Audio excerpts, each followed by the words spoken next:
Hi guys, welcome back to my channel. If you're new here, welcome, and please don't forget to click the subscribe button. For the returning people, thank you for tuning in. So today's video is a bit different. It's not about hair or skin or anything. I'm here to tell you about my version of pregnancy, my delivery story, and motherhood. And yeah, let's get to it. So there was I don't know the typical signs of being pregnant. So my breasts were tender. I felt this bloating. I swear I've never felt this sort of bloating. Hi Baba. I've never felt this kind of bloating. Like, I don't know what was that. To this day, I don't even want to think about it, but it was such a horrible feeling. And pregnancy is very funny. So for me, I was just looking at my hair. I'm like, ndanyoe nywele inanibo. I didn't know I'm pregnant. So that day, I told my sister, take me to the kinyozi, nienda kunyoa nywele. So I shaved my hair. After shaving my hair, I'm like, I look good, I'm okay, but I'm still feeling so bad. I am bloated, guys. Me, I don't even know what that was. Kumbe, it was just someone playing in my stomach. Nikaenda chemist, nikanunua dawa za bloating, and I was just like, just to be safe, let me buy a pregnancy test. But I was 100% sure I can't be pregnant, because what are those?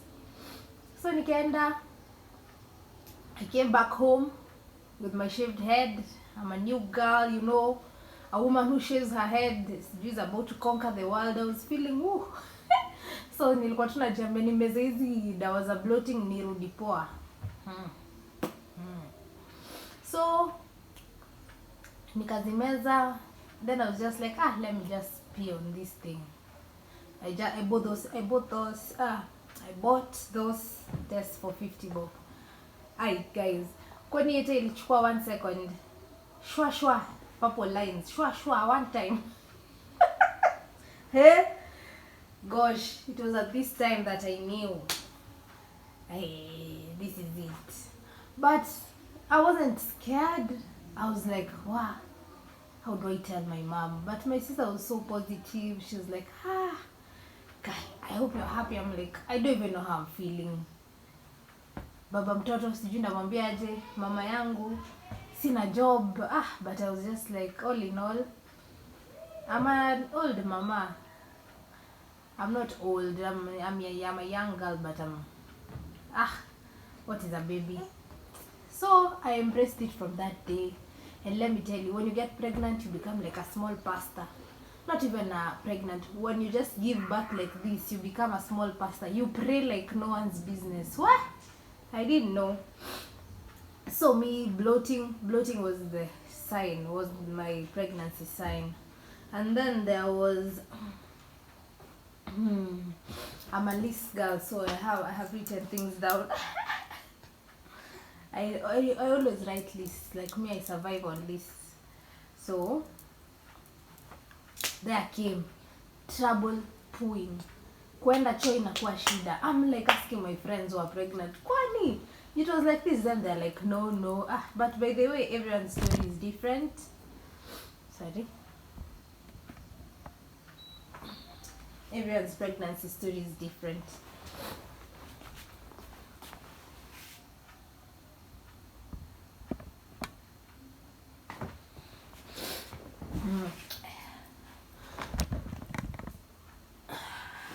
Yeah.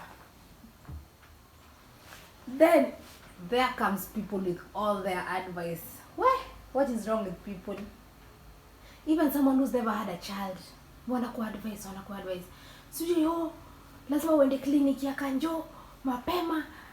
For me, I was like, Kwanza story mnaniambia za clinic za kanjo, they are so bad. Sijui I have to wake up sijui 6. Me, I'm like, I'm not about that life. By the way, do your own thing. When you're pregnant, your body will tell you. You don't have to start clinic from the time you just find out you're pregnant, you just start that day. Take your time, process it, then go to the hospital. You don't have to go to public hospital, because I don't think hata ni expensive. It's not that expensive to start at like a small clinic, private clinic. It's not that expensive. But if you can't go to public hospital, I have nothing against them. It's just that for me, my pregnancy, I used to sleep at like 3 or 4. Then someone is telling me I wake up by 6, 7 niko hospitali. That was not going to happen for me, definitely. So me, I chose to go to a private one, of which nilikuwa naenda saa 8, saa 9 mchana, and they took care of me. So to each their own. So don't follow people that much, cause mtu amekuwa na mtoto mmoja anaona ni kama nothing against them, but hizo advice, by the way, si kwa ubaya, hizo advice nyingi, listen to some, but hizo nyingi si poa. And then sleeping on your belly. Kila mtu ananiambia don't sleep on your belly, and me, that is my favorite sleeping position. So my stomach wasn't big yet, bado nilikuwa nalala. Hey, mtu akisikia bado nalala kwa tumbo. No. I'm like But I stopped eventually. But these tiny people, they will show you wonders. These people will show you wonders. Cravings. You're told girls, you crave sweet things, boys do sour things. I didn't really have a lot of cravings, but towards the end, that's when I started like wanting so much sugar. And to this day, this boy has made me love sugar. Me napenda sukari squeezy. And let me tell you, from before I was pregnant, me, I'm not a sugar person. I don't add sugar to my tea. I'm just me no andufia sikunywangi sukari, but to this day, but I don't add sugar to my tea, but I crave sweets to this day. And it turned out to be a boy. And then there was this thing, the Chinese calendar, but their superstitions are so many. Being pregnant is funny. Yes, sweetie. It's just funny. It's just hectic. Yes. And then what else?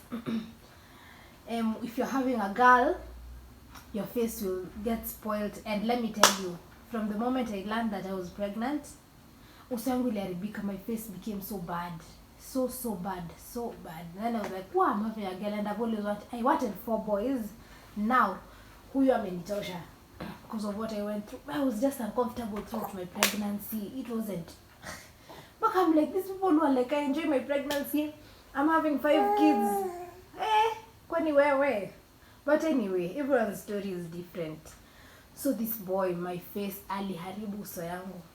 He was stealing my beauty. But he spoiled my face. Then there was this day, a friend of mine who was dyeing my hair. She told me, why even me, my boy spoiled my face. And then, nikatulia moyo kidogo. But then again, these things, by the way, just pray to God to what you want. Because I used to pray to God, God, I love boys. I want a boy. You know, dressing a boy is cute. But if you give me a girl, you'll also dress up. So, I didn't really mind having a girl. But of course, you tell God what you want. He'll listen. I believe in that. And if you're pregnant, pray in the morning, after 1 hour, every second, because you don't know. Some people have never been pregnant. They will look at you and feel bad, pray for something bad, sick or bad. But this is, we live in a let's be real. Pray, just pray. Because until now, when you have a baby, okay, these people come with so many scares, so much joy, but you're like, oh, my baby. Unaona kwa news, sijui America, sijui shooting in school. You're like, okay, my child is going to grow in this world. But I trust the process. I trust God will be fine. This little creature, this little angel will grow to be a good boy, a prayerful boy. You just pray to God. And if you feel that anything is negative around you, just avoid it. When you're pregnant, you don't need anything negative. You need to be happy and follow your body. Listen to your body. Like for me, my baby, I would even come home. That I was living alone. I would come home, stay for 2 days. I'm like, I've had enough of people. I can't. He wanted us to be me and him alone.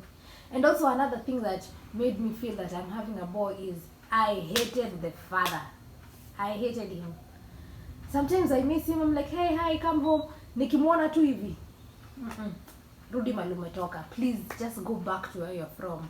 So that was also, I was also like, hey, this must be a boy, because I'm like, girls love their fathers, because my friends who've had girls, they just want to be next to the dad all the time. And also another advice I don't like, you don't buy a lot of clothes. Imagine buy a lot of clothes, because it's only me like dressing him up, because for me nilikuwa namchange mara nyingi kitu kifanyika. But anyway, yeah. And just panga yourself as a small girl or a young girl. If you're pregnant, always, okay, you can't always have money, but I feel like for diapers, just always have extra. Don't have like one packet. Always have that one packet and an extra one. You don't always have money, and I pray for everyone who is struggling, every struggling mother. I pray that you'll have funds to buy diapers.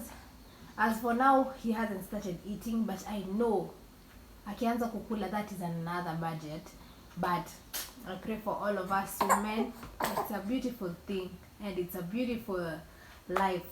You guys didn't tell me that you fall in love with your child like this. Yes, and so we go to my delivery story. Guys, nilikuwa kwa hospitali nachekelea wa mama. Cause me, I reached 40 weeks and I was like, hapana. My sister was like, twende hosi, kwani mtoto hatoki. So in the hospital, women are screaming. I'm like, sasa huyu mbona ako hivyo? Mbona ana scream hivyo sana? Like, mimi nimeindusiwa na sisikii kitu. Guys, see, ilifika time for me, cause I was induced 3 times, nothing is happening. Sasa me, I'm like, kwani this is because my other friends were like, when you're induced just like this, the pain comes shwa, ndo hiyo sasa nduru. Me, first, second, the third time, nothing is happening to me. So nikakuwa zile za sijui they have to break my water. Sasa that is when the things start. So wakanieka sijui kama maji kanini. And then they wanted to put for me another sijui water. I told them please no. Cause unaambiwanga na kila mtu usiende CS. I didn't know the bad thing about CS, by the way. I was just like, watu wanasema sifai kwenda CS, so mimi sitaki CS. But let me tell you, from my own opinion, si kwa ubaya, me, I would have chosen CS. If it wasn't for people, I still did CS, but from the word go, if I knew that is what I was going to be happening, because the screaming, you guys, let the women scream. Let the women scream, because you're not even told, it just comes, you start beating things, holding curtains. Well, mimi nilijionea mambo. In the long run, I was like, I'm going for CS, bring those papers I signed, sitaki kusikia mambo ingine. And that time, nimeachwa peke yangu, they've told everyone to go home. I'm like, ndaenda hiyo CS. Guys, sijui you feel what pains in your legs. Sijui, women, I respect all women, by the way. Those with 5 children, 2 children, hata me think umeenda sana. But respect you guys, just respect your mothers. Mommy, is this what you went through? I respect you, Mama Rijan. So niko kwa theater. By the way, I don't have anything against CS, except you have headaches after giving birth. As for me, I would choose CS from the word go. That's my own opinion, my own personal opinion. I have nothing against it. But please take your NHIF cover from the moment that you realize you're pregnant. Because for me, NHIF was way cheaper than people who are going for normal delivery. Because I took my NHIF. But I wasn't that nini, because we had my aunt who works there, and she was like, if you have more than 6,000 in NHIF, hautaongeza pesa. So tuliharakisha, and then that's what happened, which helped, really helped. So guys, pay your NHIF covers once you get pregnant. Not even once, just try and have your NHIF cover for such things. Because also now, NHIF is really helping with him going to the hospital. And then what else? Being a mom, the first month is hell, guys, because you don't know what is going on. As for me, my mom was not around because she's not in the country, but I believe if she was there, things would have been different. Guys, sooner the way people burp their children, I've always seen it, but me acha, it wasn't in my head. So I feed my baby, sure. I feed him, sure. Why wacha anzange kulia daily? Hi sweetie. The baby is crying. Hey, the baby has colic. Kila mtu. When you ask around, people are telling you, you know it's normal for 3 months. I'm like, my baby will be like this for 3 months because alikuwa anajikunja. I feel so much pain, guys. Kumbe, this is how motherhood is. I was feeling him like, what is happening to me? I was like, my child can't suffer like this for 3 months. I go to the hospital, I'm given anti-colic medicine. Me, that medicine, me naona haifanyi kazi. Sijui, give him some, sijui, orange juice, sijui, nothing. Me, I'm like, apana. A child can't be suffering. 2 weeks and a child is suffering like this? No. I don't know what happened. Oh, internet, TikTok, nini. You should burp him. I'm like, yeah, but the children are burped after every feed. Where? So I started burping him. See, it changed. By the young mothers, new mothers, just burp your child after every feed. Because I don't, that colic thing. Because he didn't even have colic. It's just that I wasn't burping him. So my baby became better. But hey, kwani burping is easy. It is not easy. A child can take even 1 hour. Ako tu hapa. Habab. Those tricks for the internet, si rahisi pia. Hey, by the first month. Hey, don't even go see a new mother unless you're going to help. Unless you're going to help. Usiende kuona. Don't go see a new mother if you're just going to nothing. Go see a new mother if you're going to help. That's what I learned. If you're a new mother, by the way, you become a mini pastor. Pastor alafu wewe. You pray. By the way, you became. Faith and prayer is you. You just pray a lot. What else? After when the baby reaches 2 months, that's when you start feeling like this is like a human being. Because the first month, I won't even lie to anyone. It's not easy. But who feels it knows it. Until you're a mom, until you're there, that's when you know it. Because as for me, I've always loved children. I love children with all my heart. But as those ones for like, akianza nduru, we, mommy, take your child. Who feels it knows it. I had him. I was there with him every day. That's when I knew what it takes. Wamama wapatiwe kikombe yao. Because sometimes you can't even sleep. Those first days, alale, you're told to just sleep when your baby sleeps. That is the time you're a monitor. Nangale, is my baby breathing? Is my baby okay? When they breathe, the way you put your finger there. By the way, it's beautiful and it's funny at the same time. Because right now, remembering my pregnancy, I laugh. Because what was that? Sijui pain was hard. Sijui nini. By the way, but as for now, we continue. Our 1 month is a milestone. 2 months is a milestone. Now we're at 4 months. I'm feeling like, wow, this is a human being. This is my creature. So nice. They're so beautiful. They give so much joy. You can't wait to see them. I want to hear his voice. I want to know how he'll talk because I know we'll be conversing every day. So it's a beautiful thing. And let me tell you, if you are a friend to a mother, someone a relative, just have nice kind words for them. Don't go to visit them if you're not helping. That's it. But sometimes not even helping, giving them encouraging, telling them stories, because sometimes the postpartum depression, I didn't really have a serious one. I think it's normal, but make sure if you're a friend to a mother, go there and talk to the mother. Give them encouraging words. If you have some money, give them, because it's not everyone who has the ability to survive. And go bring them. I have a friend, because I was like, people are like, you don't need a lot of clothes. I think kids need a lot of clothes. It's just me.